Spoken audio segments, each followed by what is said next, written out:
Abadiikoni bari kuhika mwenda hamwe n'abashororwa mushanje w'omubureberezi bwa North Western Koro muri Ibanda izobere bajwekwa.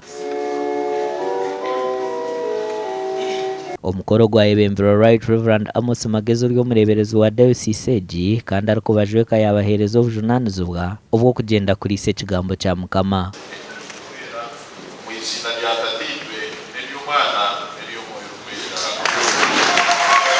We want to pray that North Western Koro in future should not be that.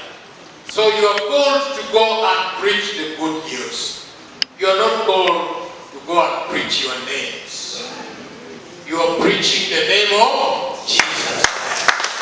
Reverend Yoroka Mukamumo kurw'omubureberezi bwa Southern Koro kandi owabire Abadiikoni muri Ibanda niwe yaburira kandi ogwo yashaba abatunisi bwo kusiima Ruhanga ahabwa ekiconco ky'okuheereza Mukama. Ruhanga nashemerwa omureberezi bwiyaba nahindura nashobora basoro hariya ekiyabanza kubagamba na basi mama hariya yakira omwoyo orukwera amakuru gaco ngahata n'omwoyo wa Ruhanga n'ogumo ry'omuntu nyabuntu ry'omubiri kandi byarahanga birikwemishyikiriza niko ndikuteekateeka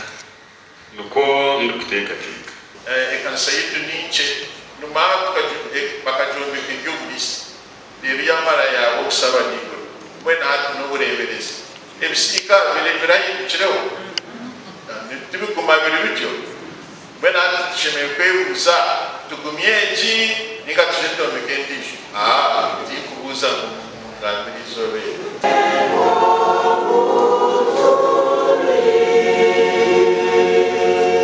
Omuganda makuru nkago erizo abantu 52 batunisibwa obuvuruzi omubureberezi bwa Muhabara Diocese omu district ya Kisoro aha kanisa y'obureberezi obwe ya St Andrews Seseme Cathedral. Omukoro gwa ebembruga Bishop w'obureberezi obu Right Reverend Bishop Godfrey Mbitse kandi ogwo yahamya abadiikoni babiri kandi yayahura abashororwa babiri. Se wo muraba bantu banzaniye kurobanurirwa ubushumba bikwiriye kumubuza guhabwa uwo murimo azi imbere yanje mu izina ry'Imana abigaragaze.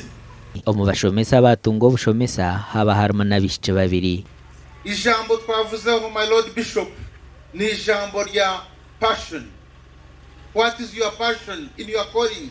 Umubabaro wawe nuwuhe? Icyo wumva kikubabaza, ikiguhamaga, igitumije uza muri uyu muhamagaro.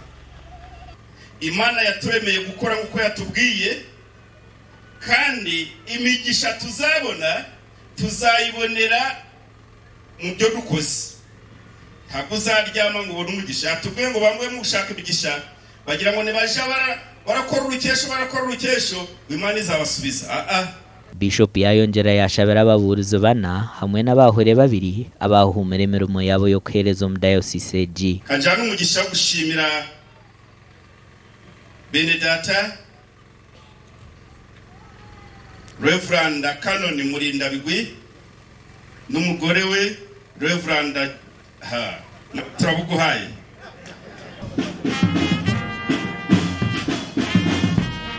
Gashakwa Timothy Mushabe na Keta Tuzarirwe.